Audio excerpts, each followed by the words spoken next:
अगले वक्ता के रूप में साथियों में बुलाना चाहूँगा माननीय बलराज बहुत जी, जो राष्ट्रीय सचिव है राष्ट्रीय मूल निवासी बहुजन कर्मचारी संघ के।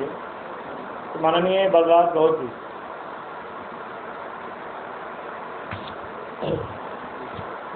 सभी साथियों को जय भीम, जय मूल निवासी। सम्मानित मंच पर विराजमान मान्यवर वीएल मातंग साहब, आयुष्मती आयु चारूबेन चौहान जी और दादी सुमन दादी।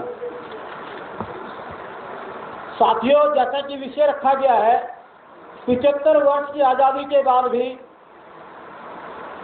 वाल्मीकि जाति और सफाई कर्मियों का बुरा हाल क्यों।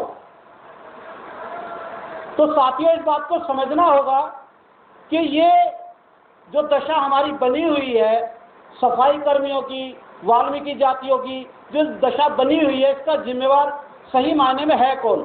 तो उस समय के जो शासक रहे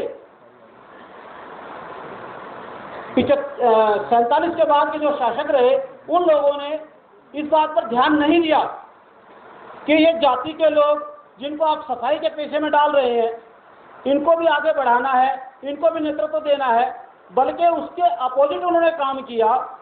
और 1980 के दशक में दोहरी शिक्षा नीति लेकर के आए, शिक्षा को बांटा गया ताकि ये लोग पढ़ लिख कर आगे न जा सके, क्योंकि इन्होंने देख लिया था कि 47 से लेकर 80 के बीच में इनके बहुत सारे IAS IPS निकल करके आ रहे हैं।